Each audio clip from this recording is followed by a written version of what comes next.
so it's been a hot minute since I've done anything on the 86, but we are back at it now that life isn't so crazy. Red gold, red gold. These are the aluminium stacks, these are the carbon fibre 3D print. There are some changes. For one, we have painted valve covers.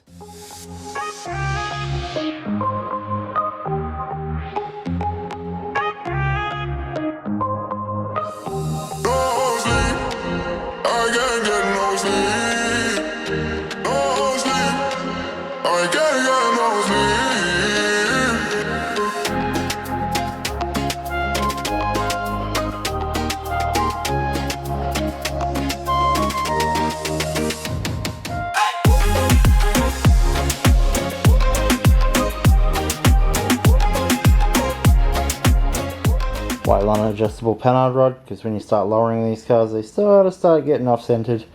And we've got the white line, I think it's 20mm or 22mm adjustable sway bar, and we've got all the links and everything like that for it. We've got the nice thick shocks, and then we've got the stiffer, shorter springs. So we're going to get the rear end of this 86 sorted out.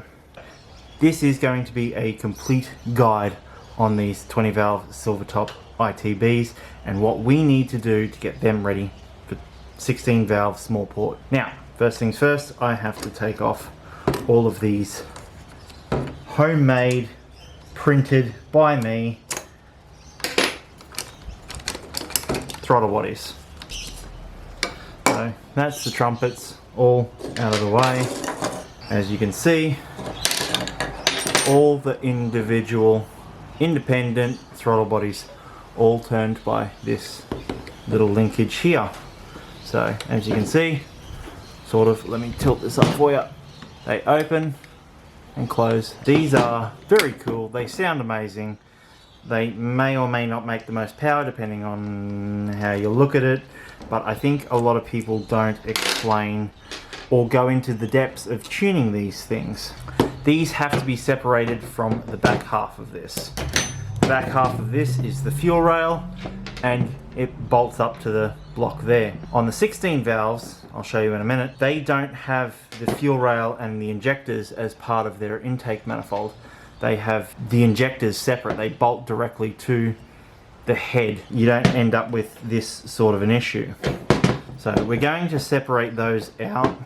The other thing that we're going to do is look at all of the throttle stops and see where we're at with those. See, I can see that this has got like 6 trillion washers on it. I don't know who's done that or why, but that's not our problem. We're going to get rid of that. These all come unscrewed. I don't know if you can really see it there, but there's 2 screws there and then another screw on the back here, and it separates this plate. So then you have your throttle stoppers, which are in the back here. Each throttle has one. As you can see, none of these are adjusted correctly, except you'll have one here, which will be in control of the rest of them for the idle. That's the only one that's touching. So because these are all linkage, they are all relying on that last one to be the correct stop. That won't work very well because linkages always have a bit of play in them. So they don't always open exactly correctly. So you might get a sticky one down here and down here, and then these two, because they're right on the linkage itself, will probably have the closer two. And then using this one as your throttle stopper, you're going to have the largest variance between there and there.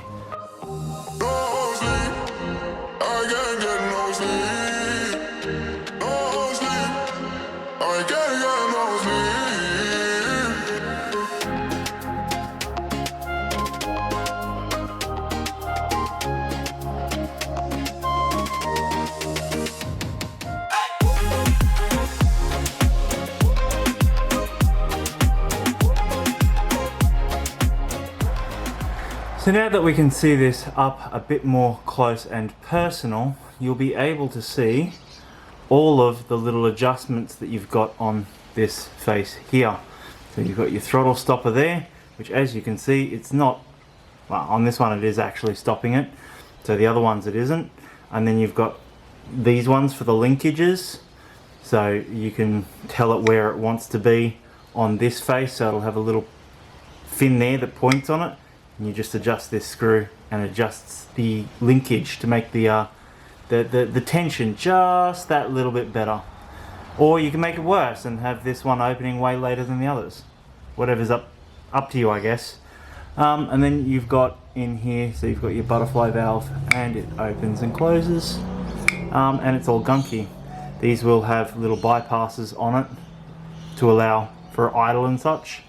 You've got vacuum lines and all this sort of stuff, and then you have this little adjuster screw, which isn't quite in focus, but this little adjuster screw that goes here is the little balance thing for your throttle body, so you can get it all even. It goes to that little hole in there, and then that way you can make all of these flow evenly, and that is a big thing, especially when it comes to tuning it.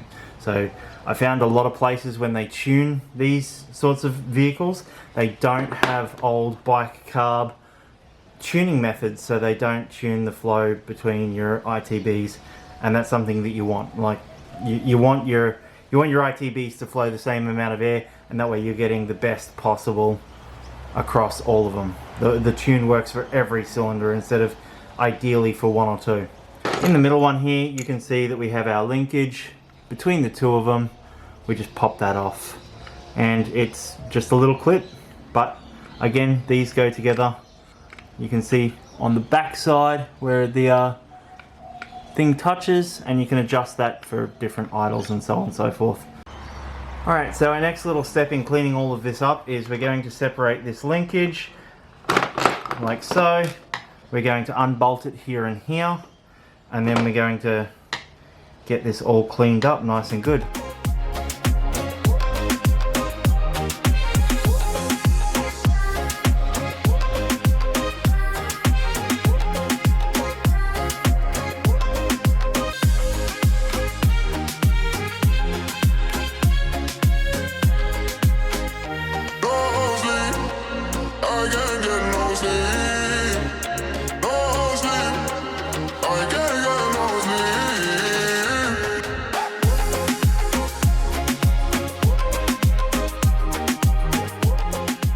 Now, after 2 days of cleaning, we are essentially left with this. So these are all together-ish. I haven't bolted them down or anything like that, but this is roughly what it will look like going into the car. I still have to put the gaskets on and do it all properly, but I just wanted to pre-assemble it and make sure I knew what I was doing first, and I figured I'd give you guys a look as well. So this is it, and then it will go onto the car. Alright, so for this experiment on 3D printed trumpets, we are playing with these. This is what I've designed. As you can see, this is it in its rawest form. You can see the layer lines, you can feel them, you can hear them. So the question is, will this invoke the Bernoulli effect and cause us to have more power, or will this, which has now been painted, I'm just waiting for it to dry, but clear go on, smooth it all out, make it nice and smooth. This is also 3D printed, it's literally the same part as that. I've got 4 of them ready to go. They are just drying at the moment, but we're going to make them nice and smooth and see which one makes more power, if there's any difference at all. Alright, well, as you can see, we are together. You may have noticed that it's green gold, green gold. This will change out. Not green gold, red gold, red gold. These are the aluminium stacks. These are the carbon fiber 3D printed ones. They are painted. I've got to sand them a bit yet so that they're nice and perfectly smooth, so that they can mimic these red ones here. And then I have these ones here, which we're going to try without any paint on them, just to see if the non-hyper finished versions also make a difference in power, torque, all that sort of stuff. I will be going through and adjusting this linkage, because a lot of these stoppers are not right, so I've got to get them right. That'll probably take me about 20 minutes of playing around with, but once they're sorted, I've already got all of the screws in these set to the deeper slot. Then we'll just get the vacuum gauge on each of them, find out what's the lowest, and then go off of that one, work that out. And I've got a bunch of bits and pieces here for like brake vac, all that sort of stuff.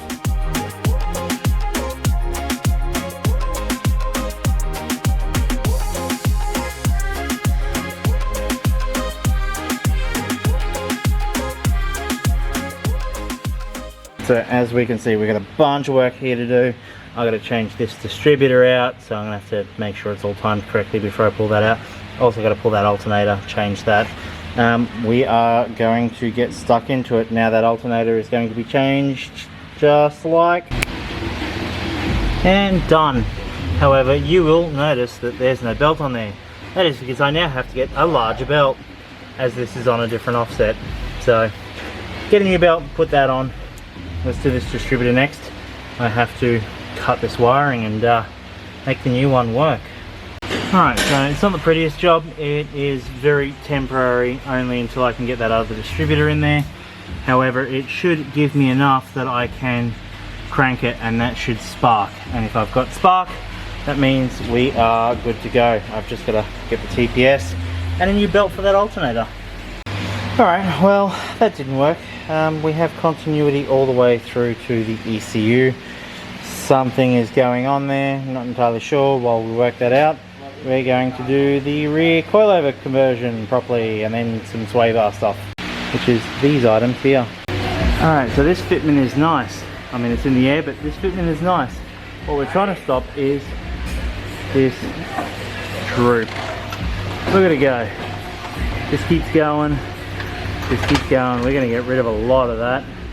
We're going to make it handle nice and good too. Alrighty, so as you can see, that's a bit of a drop. So that's the HQ ones. We're going to put 2 of those in. I got 3 of them because they were cheap.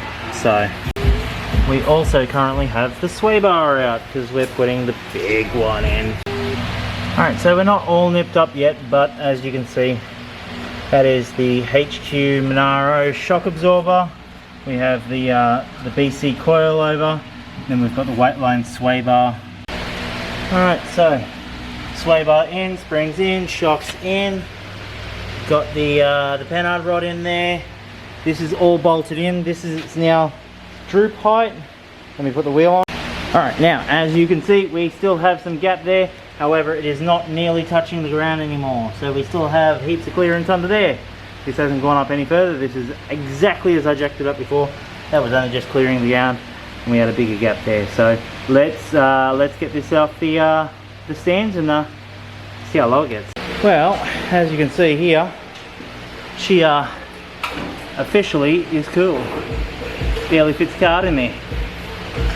Hell yeah. Back in the engine bay, you will note there are some changes. For one, we have painted valve covers. We have a blue to black fade on it. However, we have a gold clear coat, which makes it look very shiny and quite purple actually. Second thing you'll note is that is our distributor. Well, what's replacing the distributor anyway? This one here is a Hall effect sensor, Bosch. It's designed to be a bit easier, a bit better signal. And then the third and final thing, right at this moment, you may see that this is not our cut to pieces prototyped or proof of concept valley cover for our coil packs. This is a 3D printed one.